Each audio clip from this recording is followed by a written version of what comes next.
Maya Rodriguez had been on her feet for almost 12 hours straight, and her worn-out sneakers were doing nothing to help the aching in her heels.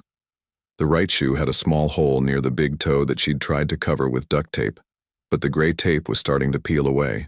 She glanced at the clock above the kitchen pass. 7:30 p.m. Still 3.5 hours left on her double shift at Romano's family restaurant. Romano's wasn't the fanciest place in downtown Portland, but it had character. The red checkered tablecloths had seen better days, and the lighting was dim enough to hide the fact that some of the vinyl booth seats were held together with more duct tape.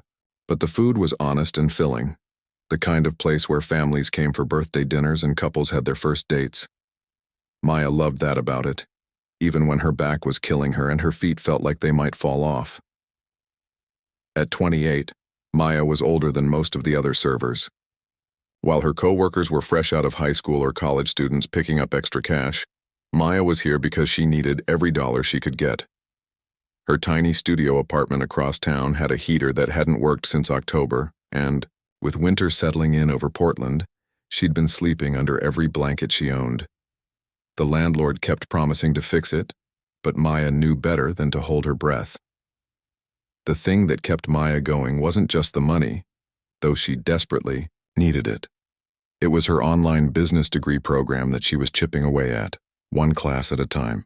Every evening after her shifts, she'd come home exhausted and force herself to sit at her rickety kitchen table with her laptop, working through assignments and discussion posts. Her grandmother had always told her that education was the one thing nobody could take away from you, and Maya held on to that advice like a lifeline. Her grandmother, Abuela Carmen, had raised Maya after her parents died in a car accident when she was 12. Carmen worked as a house cleaner for wealthy families, but she always came home with stories about kindness. Not from her employers usually, but from the small moments throughout her day. The grocery store clerk who let her pay a quarter short when she was counting pennies. The bus driver who waited when she was running late. The neighbor who brought over extra soup when Maya was sick. Misha, her grandmother would say, kindness doesn't cost anything, but it's worth everything. When you have nothing else to give, you can always give kindness. Carmen had passed away 3 years ago, but Maya still heard her voice every day. It's what made Maya different from the other servers at Romano's. When customers were rude or impatient, Maya didn't take it personally. When someone was obviously having a bad day, she'd find little ways to make it better. An extra smile, a joke, sometimes sneaking them a free dessert when the manager wasn't looking. Tonight was particularly rough. Dave, the evening manager, had called in sick with food poisoning, which meant Maya was covering not just her usual 4-table section, but 6 additional tables. The restaurant was busier than usual for a Thursday, probably because the rain was coming down so hard that people didn't want to venture too far from wherever they happened to be when dinner time hit. Maya's second job was cleaning office buildings downtown, starting at 6 a.m. 3 days a week. That meant on those days, she'd finish her shift at Romano's at 11 p.m., go home for about 5 hours of sleep, then get up and do it all over again. Her manager at the cleaning company, Mrs. Patterson, was understanding about Maya's school schedule, but the work was hard on her body. Hauling trash bags, mopping floors, scrubbing toilets, it wasn't glamorous, but it paid the bills. Well, most of them anyway. Maya's car, a 2008 Honda with over 200,000 miles on it, had been making a grinding noise for weeks. She'd taken it to the shop, and the mechanic had given her an estimate that made her stomach drop. $800 for brake work that couldn't wait much longer. Maya had been putting it off, praying the car would hold together just a little longer, but she knew she was living on borrowed time. She'd been doing the math in her head all week. Her rent was $850. Utilities ran about $100. Groceries were roughly $200 if she was careful, and she needed at least $50 for gas to get to both jobs. Her car payment was $180, and she was still paying off her grandmother's medical bills at $75 a month. That left almost nothing for emergencies and certainly not enough for an $800 car repair. The rain kept drumming against the windows of Romano's, and Maya found herself actually grateful for the busy evening. More customers meant more tips, and she needed every dollar she could get. She'd learned to be strategic about it, remember people's names, ask about their kids, make genuine conversation. Maya wasn't fake about it, though. She genuinely liked people, and she was curious about their lives. There was Mr. Peterson, who came in every Tuesday and ordered the same thing: chicken parmesan with a side of steamed broccoli.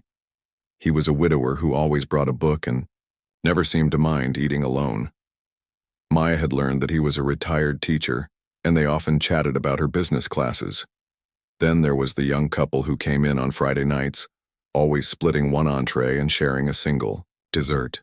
Maya could tell money was tight for them too, so she'd always make sure their water glasses stayed full and bring extra bread to the table without being asked.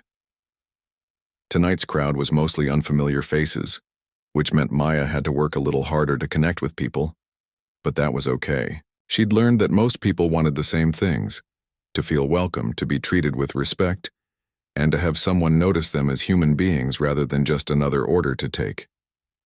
As she carried a tray of drinks to table 8, Maya caught a glimpse of herself in the mirror behind the bar. Her dark hair was pulled back in a ponytail that had gotten a little messy throughout the night, and she could see the exhaustion in her eyes. But she could also see something else, the same determined spark that her grandmother had always seen in her. Maya set down the drinks and smiled at the elderly couple at table 8. "How are we doing tonight, folks? The lasagna is especially good today. Giuseppe made it fresh this morning." The woman smiled back. "You're so sweet, dear. We'll take 2 of those, and thank you for the recommendation." As Maya walked back toward the kitchen, she felt that familiar warmth in her chest. No matter how tired she was, no matter how much her feet hurt or how worried she was about her car, connecting with people still made her happy. It was the same feeling she'd had as a little girl, helping her grandmother fold laundry and listening to her stories about the people she'd met that day. The clock ticked toward 8 p.m. and Maya could see a family of 4 being seated at table 12. 2 kids, parents who looked tired but happy to be out together. Maya grabbed 4 menus and headed over, putting on her brightest smile despite the long day behind her. Maya walked over to table 12 with her usual warm smile, even though her feet were screaming at her to sit down. The family looked like they'd had a long day. The father's shirt was wrinkled, the mother kept pushing her hair back from her face in that tired way people do, and both kids looked a little droopy around the edges. "Good evening, folks," Maya said, setting down the menus. "Welcome to Romano's. I'm Maya, and I'll be taking care of you tonight." The little girl, who couldn't have been more than 8, perked up immediately. "Do you have spaghetti and meatballs?" "We absolutely do, sweetie. And they're huge meatballs, probably bigger than your fist." The girl giggled, and Maya noticed how the parents' faces softened at the sound. The boy, maybe 10 years old, was studying the menu seriously like it was homework. "Take your time looking things over," Maya said. "Can I start you folks with some drinks?" "Water for everyone, please," the father said quickly, then caught himself. "Actually, kids, do you want something else?" Maya could read the hesitation in his voice, the careful calculation that parents do when money's tight. She'd seen it in her own mother's face years ago, and she'd felt it herself plenty of times. "Dad, can we get lemonade?" the little girl asked hopefully. The parents exchanged one of those quick looks that said everything. The mother nodded slightly. "4 lemonades coming right up," Maya said, "and I'll bring some extra bread rolls while you decide. They're fresh from the oven." As she walked away, Maya caught bits of their conversation. The mother was quietly telling the kids they could each pick whatever they wanted, but maybe they could share a dessert if they were still hungry after dinner. The father was adding up prices in his head. Maya could see his lips moving slightly as he calculated. She'd been there. After her grandmother got sick, there were months when Maya would go to restaurants and count every dollar twice before ordering. The stress of wondering if your card would go through, the embarrassment of having to ask for the cheapest thing on the menu. It was a feeling that stuck with you long after your bank account recovered. Maya brought over the lemonades and extra bread, making sure to give the kids the biggest glasses. "Have we decided on dinner?" The family had clearly talked it over. 2 kids' pasta meals, spaghetti and meatballs for the girl, mac and cheese for the boy.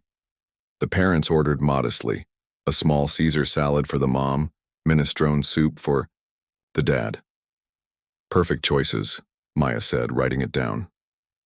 "Giuseppe makes the best minestrone in Portland, and I'm not just saying that because I work here.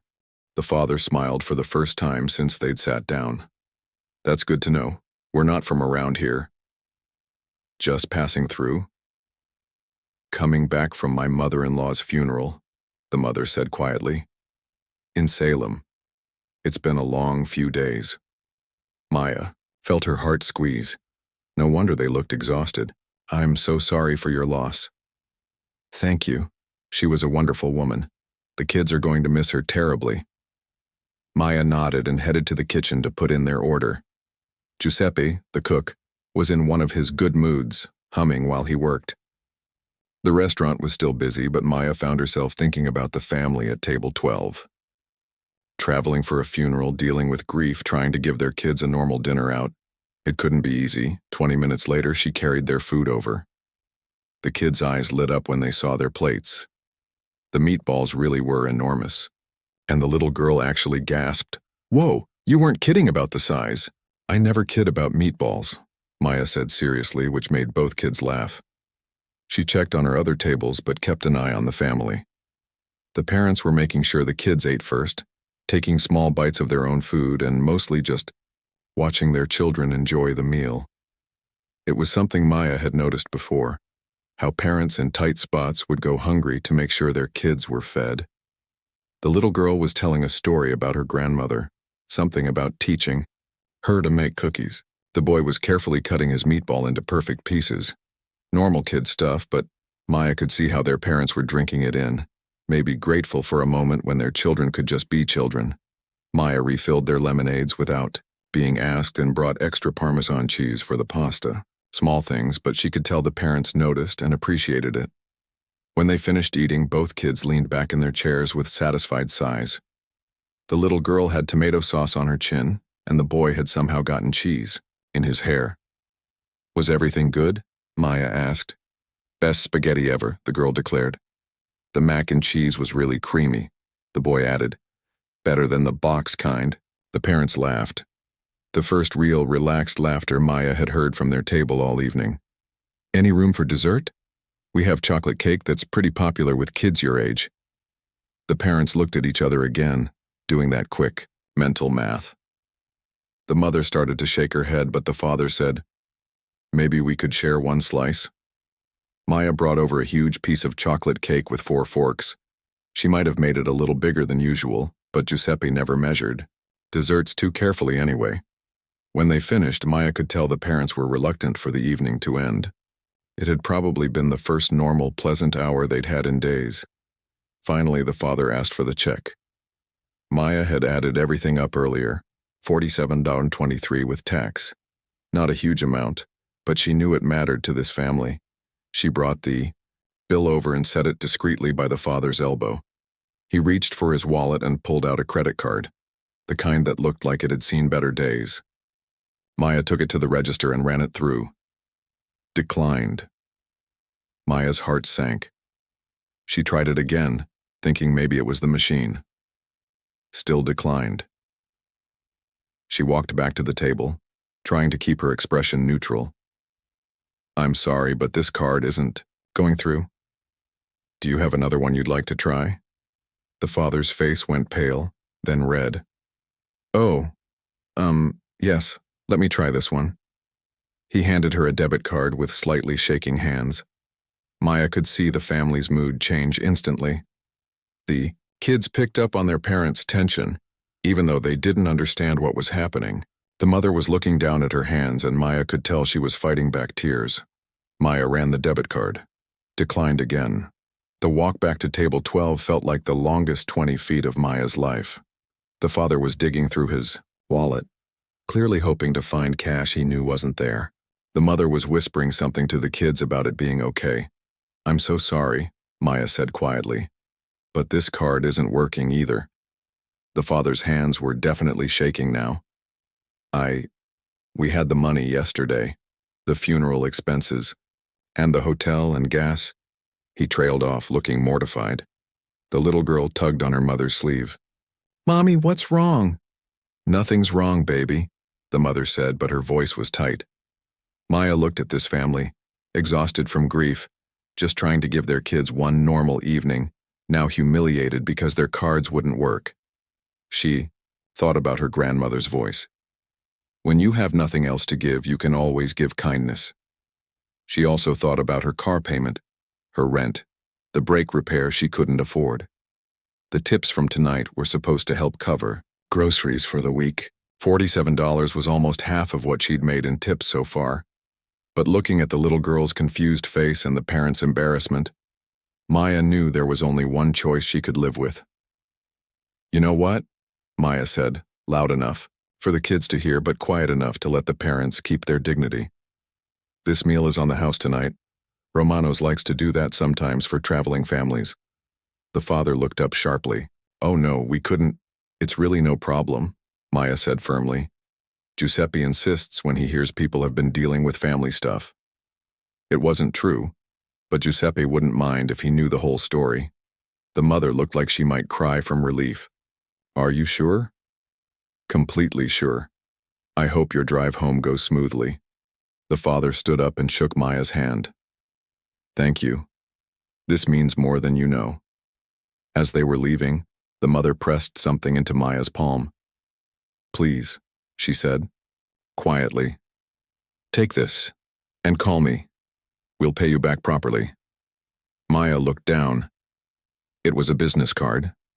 She slipped it into her apron pocket without reading it, focusing instead on waving goodbye to the kids.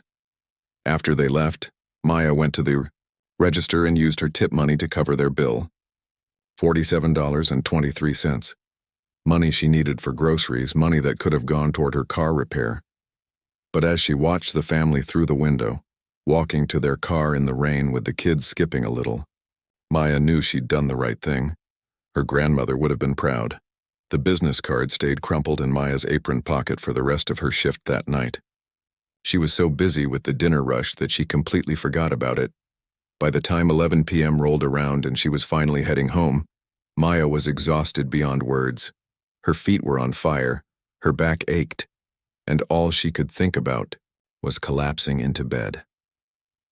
When she got to her tiny studio apartment, Maya hung her apron on the back of a chair and immediately kicked off those beat-up sneakers. The relief was instant. She peeled off her black work socks and saw that her feet were red and swollen.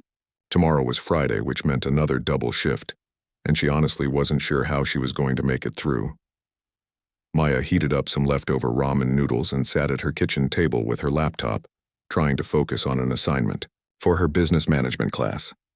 The discussion topic was about ethical decision-making in the workplace, which felt pretty ironic considering what she'd done earlier that evening.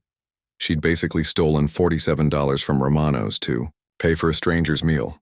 Was that ethical? Was it theft? Or was it just human kindness? She tried to push the thoughts away and focus on her homework, but her mind kept wandering back to the family. The little girl's giggle when she saw those huge meatballs. The way the parents had relaxed for just a moment while watching their kids enjoy dinner. The fathers shaking hands when the cards wouldn't work. Maya hoped they'd made it home safely. Friday morning came too early, and Maya's car situation got worse. The grinding noise from her brakes was louder now, and when she pressed the brake pedal, it felt spongy and uncertain.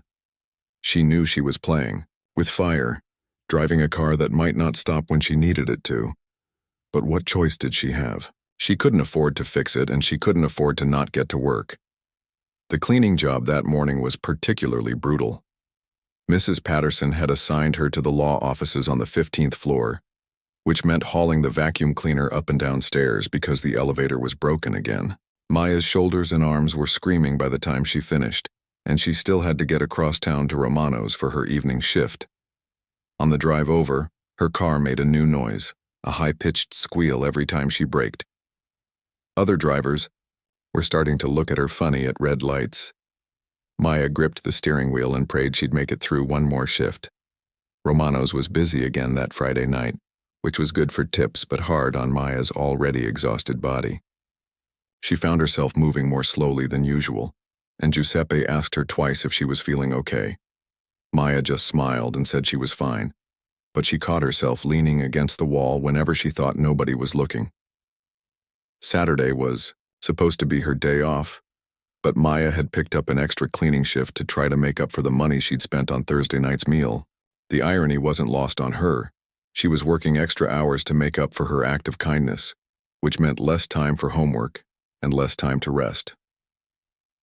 That afternoon, Maya finally did her laundry at the laundromat down the street from her apartment. She'd been putting it off because it cost $4 to wash and dry a load, but she was down to her last clean work shirt, while her clothes were in the dryer. Maya sat in one of the plastic chairs and pulled her phone out to check her email. That's when she remembered the business card. Maya dug through her work apron, which she'd thrown in the wash, and found the card in the pocket. It was a little wrinkled and had gotten slightly wet in the washing machine, but the text was still readable. Robert Chen, CEO, Pacific Northwest Investment Group. Maya stared at the card for a long moment. CEO. She'd figured the man worked somewhere in an office, maybe as an accountant or a manager, but CEO seemed like a stretch. The family had been so worried about money, so careful with their ordering. The father had been adding up prices in his head, like every dollar mattered. Maybe he worked for the CEO, or maybe the card was old from a previous job. Maya had gotten business cards from customers before.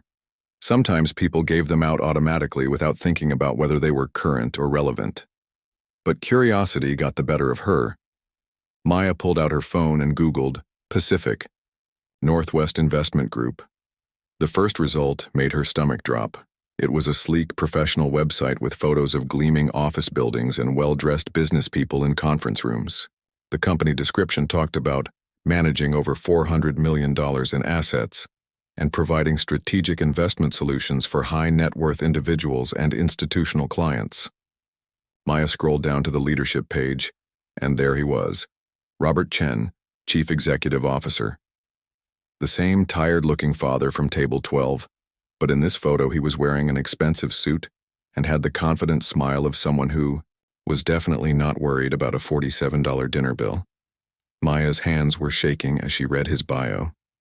MBA from Stanford, 20 years of experience in investment banking. Previously worked for major firms in San Francisco and Seattle before starting Pacific Northwest Investment Group 5 years ago. The company had offices in Portland, Seattle, and Vancouver. This man was worth millions, possibly tens of millions, and she'd paid for his family's dinner. Maya felt a weird mix of emotions flooding through her. Embarrassment, first and foremost. She'd treated him like he was struggling financially, had made up that story about Romanos buying meals for traveling families. He'd probably seen right through her lie and felt sorry for the naive waitress who thought a CEO needed charity. Then came anger. If he was so wealthy, why had his cards been declined? Was it some kind of test? Had he been playing some sick game, seeing if the poor server would take pity on him? But then Maya looked at the photo again, really looked at it. This was clearly a professional headshot, probably taken in a studio with perfect lighting and professional styling. The man she'd met on Thursday night had looked genuinely exhausted, genuinely stressed. His shirt had been wrinkled, his hair had been messy, and the worry in his eyes when his cards were declined had seemed completely real. Maya thought about what the mother had said. They were coming back from a funeral, his mother-in-law's funeral. Even rich people dealt with death and grief. Even CEOs had family emergencies and unexpected expenses. She Googled Robert Chen's name specifically and found a few more details. He was married to Dr. Lisa Chen, a pediatrician. They had 2 children, ages 8 and 10. There was a brief mention in a local business journal about how he'd started his company after his own father's death, wanting to help families plan for their financial futures. Maya put her phone down and stared at the dryer, spinning her clothes around and around. What was she supposed to do with this information? The man had clearly been telling the truth about the funeral and the travel expenses. Maybe he kept his money in investments that weren't easily accessible. Maybe his cards were declined because of fraud protection triggered by unusual spending in a different city. Maybe he'd left his main wallet at home and was traveling with just emergency cards that had low limits. There were a dozen reasonable explanations for why a wealthy man's credit cards might not work when he needed them to, but that didn't change. The fact that Maya had spent money she desperately needed on someone who probably made more in a day than she made in a year. The dryer buzzed, snapping Maya out of her thoughts. She folded her clothes quickly and headed home, the business card clutched in her hand. Back at her apartment, Maya sat on her bed and stared at the card some more. Robert Chen's office phone number was printed right there. She could call him. She could explain what had happened and ask for the money back. $47 would probably seem like pocket change to him, but the thought made Maya's stomach turn. She imagined that phone call, having to explain that she was the waitress who'd paid for his meal, having to ask for money back from someone she'd tried to help. It would be humiliating for both of them. Besides, Maya realized she hadn't helped him because she expected something in return. She'd helped him because it was the right thing to do in that moment. His family had been in distress, his kids had been scared and confused, and Maya had been able to fix the situation. The fact that he turned out to be wealthy didn't change any of that. Maya tucked the business card into her wallet behind her driver's license where she wouldn't have to look at it every day. She wasn't going to call Robert Chen, and she wasn't going to ask for the money back. What was done was done. But she couldn't shake the feeling that this story wasn't over yet. Sunday morning, Maya's car finally gave up. The brakes failed completely while she was driving to the grocery store, and she had to use the emergency brake to stop safely in a parking lot. Her hands were shaking as she called a tow truck, knowing that this was going to cost her money she absolutely didn't have. The mechanic confirmed what she already knew. The brakes were completely shot, and it wasn't safe to drive the car at all. The repair estimate was even higher than the original quote, $900. Maya sat in the waiting area of the auto shop and did the math in her head. Even if she picked up every extra shift available, even if she got decent tips, every night, she wouldn't be able to afford the repair for at least 6 weeks, and that was if nothing else went wrong. She thought about the business card in her wallet, about Robert Chen and his investment company and his millions of dollars. $47 wouldn't solve her car problem, but it would at least cover groceries for the week. Maya pulled out her phone and stared at it for a long moment. Then she put it away. She'd find another way. She always did. Monday morning hit Maya like a brick wall. With her car sitting useless in the auto shop, she had to figure out a completely new way to get to work. The bus route from her apartment to the office building where she cleaned was complicated. 2 transfers and almost an hour each way. That meant getting up at 4:30 a.m. instead of 5:30, and she'd still barely make it to Romano's in time for her evening shift. Maya stood at the first bus stop in the dark, shivering in her thin jacket. The rain had started again, that constant Portland drizzle that seemed to soak through everything. Her work bag was heavy with cleaning supplies and her Romano's uniform, and she'd already walked 6 blocks just to get to this bus stop. The first bus was 20 minutes late, which meant she missed her first transfer. By the time Maya finally made it to the office building, she was 40 minutes behind schedule and completely soaked. Mrs. Patterson was not happy. "I'm sorry," Maya said, wringing out her hair in the supply closet. "My car broke down, and the buses were running late." Mrs. Patterson looked at her with that expression supervisors get when they're trying to decide if an employee is worth the trouble. "Maya, you're a good worker, but I need people I can count on to be here on time. These offices have to be cleaned before the lawyers show up at 7. I understand.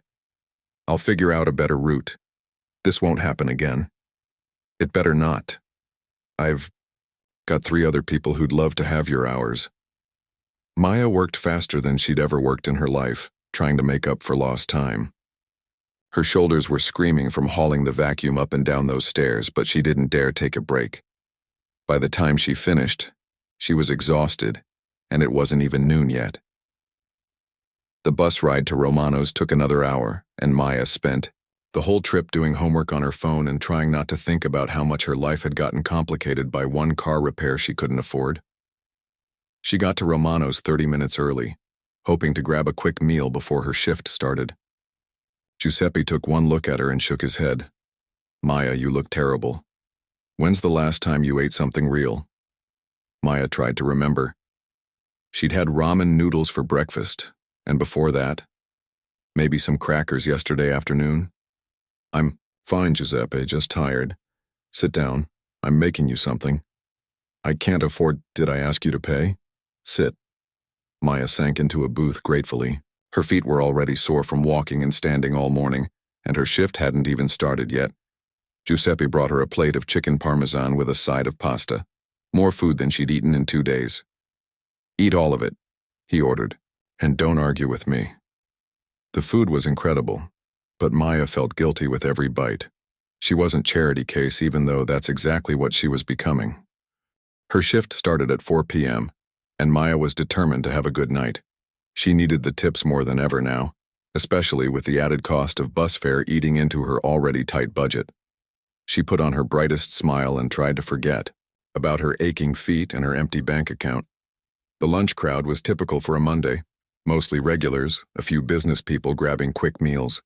Maya was running between her tables, trying to give everyone excellent service, when she noticed a man in an expensive suit waiting to be seated. He looked familiar, but Maya couldn't place him at first. The suit was clearly expensive, tailored perfectly to his frame. His hair was styled, and he had the confident posture of someone who was used to being in charge. He was checking his phone and looking around the restaurant with the careful attention of someone evaluating a business. Maya was taking an order from table 6 when she heard the hostess say, "Right this way, sir. Your server will be Maya." Maya's heart nearly stopped. It was Robert Chen, the father from Thursday night, the CEO whose business card was still tucked in her wallet. But he looked completely different, polished, professional, clearly in his element. This was the man from the website photo, not the tired, worried father she'd met last week. Maya's hand started shaking as she finished taking the order from table 6. How was she supposed to handle this? Did he remember her? Was he here because of what happened Thursday night? Had he figured out that she'd lied about Romano's buying meals for traveling families? She took a deep breath and walked over to his table, trying to keep her voice steady. "Good afternoon. Welcome to Romano's." Robert looked up from his phone and smiled, and Maya saw recognition in his eyes immediately. "Hello, Maya," he said warmly. "I was hoping I'd get seated in your section." So he did remember her, and he was here specifically to see her. Maya felt her cheeks burning. Yes, I remember you. You were here Thursday night with your family. How are your children doing?" "They're doing much better, thank you. Katie hasn't stopped talking about those enormous meatballs, and Tommy told everyone at school about the best mac and cheese in Portland." Maya couldn't help smiling at that. "Giuseppe will be pleased to hear it. Can I get you something to drink?" "Just water, please." "And Maya?" Robert's voice was gentle. "Could you sit down for a moment? I'd like to talk to you." Maya glanced around the restaurant nervously. It wasn't busy yet, but sitting with customers was definitely against policy. I'm working. I could get in trouble. I spoke with your manager when I came in. He said it would be fine." Maya's stomach dropped. Robert had talked to her manager? About what? She sat down carefully on the edge of the chair across from Robert, ready to jump up if another customer needed her. "First," Robert said, "I owe you an explanation about Thursday night." Maya shook her head quickly. "You don't owe me anything. I was happy to help." "You were more than happy to help. You were incredibly kind to my family during one of the worst weeks of our lives. But I need you to understand what happened." Robert paused, and Maya could see some of that exhaustion from Thursday night creeping back into his expression. "My mother-in-law, Helen, passed away very suddenly. Heart attack. We drove down to Salem that morning to handle arrangements and be with my wife's father. It was chaotic, emotional. We'd been at the funeral home, the lawyer's office, trying to sort through 40 years of someone's life in a few days." Maya nodded, not sure what to say. "I thought I'd grabbed my main wallet when we left the hotel, but in all the stress and confusion, I'd only taken the emergency cash envelope we keep for trips. We'd used most of that cash for unexpected expenses, flowers, meals for family members, things that came up. By the time we stopped here for dinner, we were down to what I thought was about $60. Your cards were in my real wallet back at the hotel. The cards I had with me were old ones I keep in the car for emergencies, but I'd forgotten that one had expired and the other had a very low limit that I'd already hit with gas and incidentals. Maya felt some of the tension leave her shoulders. It made sense now. So when you paid for our meal, Robert continued, you weren't just being kind. You were saving us from having to load two exhausted, hungry kids back into the car and drive 20 minutes back to the hotel to get my wallet, then drive 20 minutes back here, assuming the restaurant would even still be open. I had no idea. Of course you didn't. That's what made it so remarkable. Robert leaned forward slightly. Maya, I've been thinking about Thursday night all weekend. Not because I felt bad about the money, though I certainly want to pay you back. I've been thinking about it because of what kind of person you are. Maya felt completely out of her depth. I just did what anyone would do. No, you didn't. You did what you would do, and that's very different. Robert reached into his jacket and pulled out an envelope. This is yours, he said, sliding it across the table. The $47 you spent on my family's dinner, plus interest and a tip that reflects what your kindness meant to us. Maya stared at the envelope, afraid to touch it. Mr. Chen, I really don't need... You researched me, didn't you? Maya's eyes went wide. How did he know that? Robert smiled. I figured you might. I would have. And now you know what I do for a living, and you're probably wondering why a CEO's credit cards didn't work. It's none of my business. It's absolutely your business. You paid for my dinner. You deserve to understand why. Robert's expression became serious. Maya, I spend my days looking at investments, analyzing businesses, trying to figure out which people and companies are worth betting on. It's my job to recognize value, especially in people. Maya had no idea where this was going, but her heart was pounding. Thursday night, watching how you treated my family, the way you made my kids laugh, how you handled our embarrassing situation with such grace and discretion, I saw something I don't see very often anymore. What's that? Character. Real, genuine character, the kind that can't be taught or faked. Robert paused and looked around the restaurant, taking in the worn booths and the simple decor. Maya, I have a question for you, and I want you to think carefully before you answer. Maya nodded, not trusting her voice. What do you want to be doing 5 years from now? Maya stared at Robert across the table, his question hanging in the air between them. What did she want to be doing in 5 years? It was such a simple question, but it hit her like a punch to the gut. When was the last time anyone had asked her about her dreams instead of just her immediate survival? Maya started, then stopped. She glanced around the restaurant, making sure no other customers needed her attention. I'm working on my business degree, online. I want to help people with their finances. Not rich people, but regular people. People like me. Tell me more about that. Maya felt strange talking about her dreams in the middle of her shift at Romano's, but something in Robert's eyes made her continue. My grandmother always struggled with money, even though she worked so hard. She didn't understand banking or credit or how to save properly. She got taken advantage of by people who saw her coming from a mile away. Maya's voice got stronger as she continued. I want to help families like ours understand money better. Maybe start a nonprofit, or work for one that teaches financial literacy in low-income communities. Robert nodded slowly. That's a beautiful goal, Maya. How close are you to finishing your degree? I have about 2 years left. Maybe less if I can afford to take more classes at once, but Maya gestured around the restaurant. Between this and my cleaning job, I can only handle 1 or 2 classes per semester.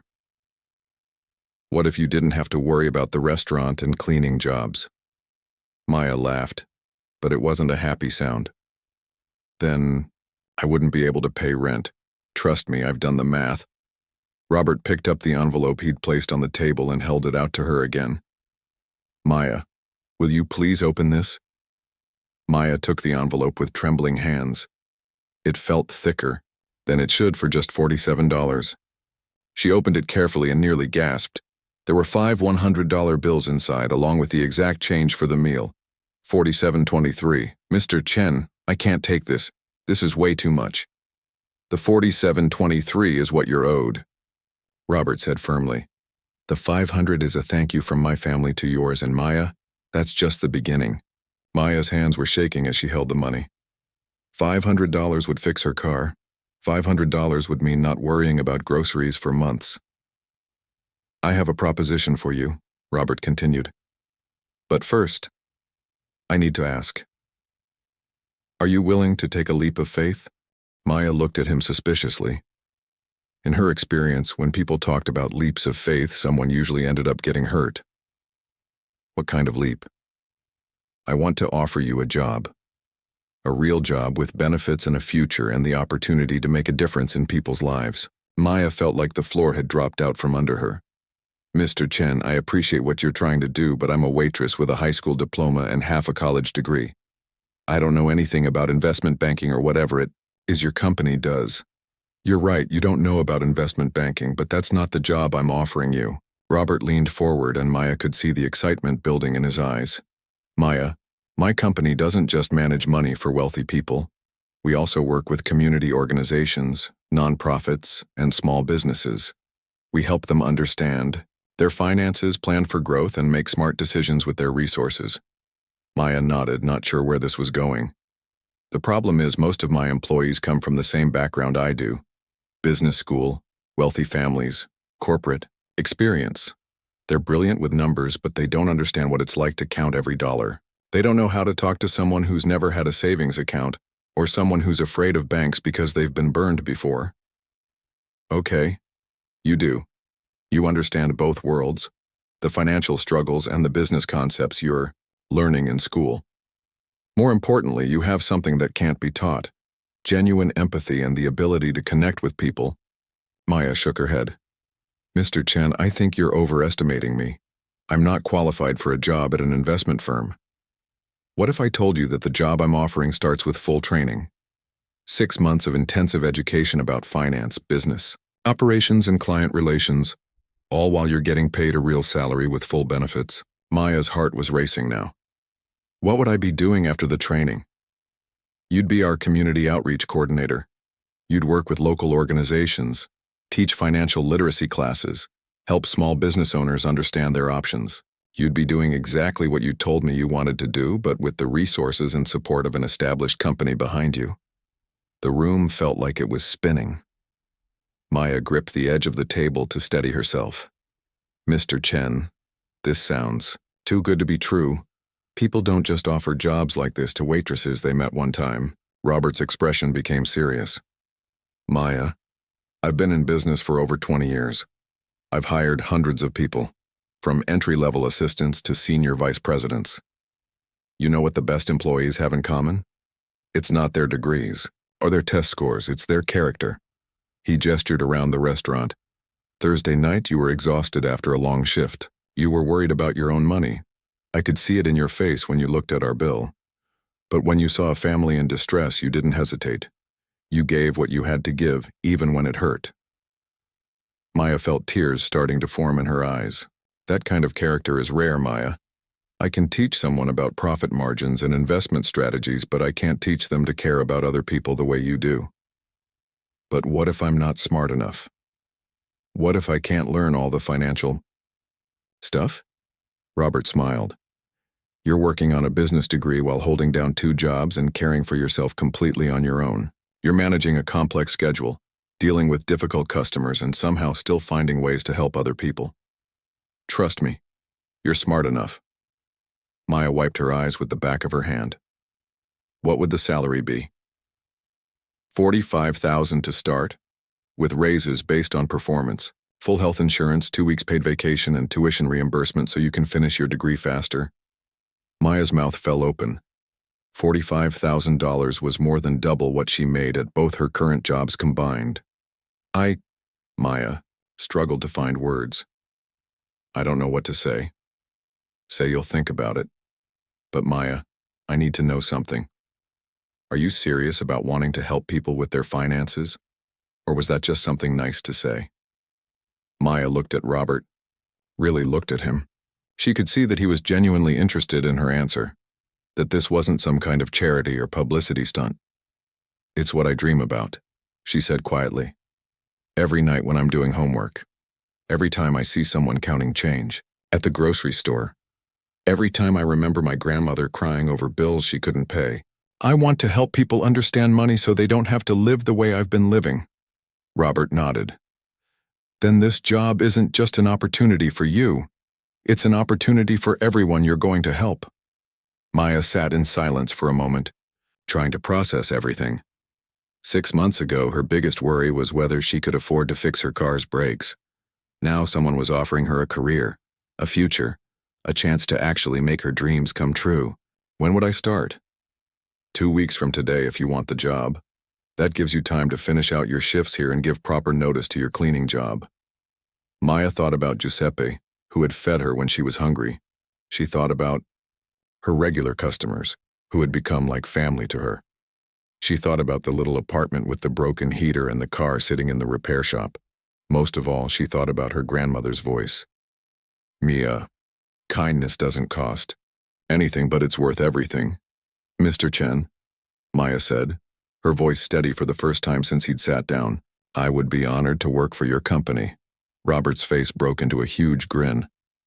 Maya, I think this is going to be the beginning of something really special. 6 months later, Maya was sitting in a conference room in a gleaming office building, presenting a financial literacy program to a room full of nonprofit directors. She was wearing a professional blazer she'd bought with her first real paycheck, and her car was not only fixed but paid off entirely. But the best part wasn't the salary or the benefits or the respect she'd earned from her colleagues. The best part was the thank you note she'd received that morning from a single mother who had attended one of Maya's workshops and had just opened her first savings account. Maya kept that note in her wallet, right next to Robert Chen's business card. The card that had changed everything but which she'd almost thrown away. Sometimes the smallest acts of kindness create the biggest changes. Maya had learned that helping others wasn't just the right thing to do, it was the only thing to do. And sometimes when you give what little you have to someone who needs it, the universe finds a way to give you everything you never dared to dream of.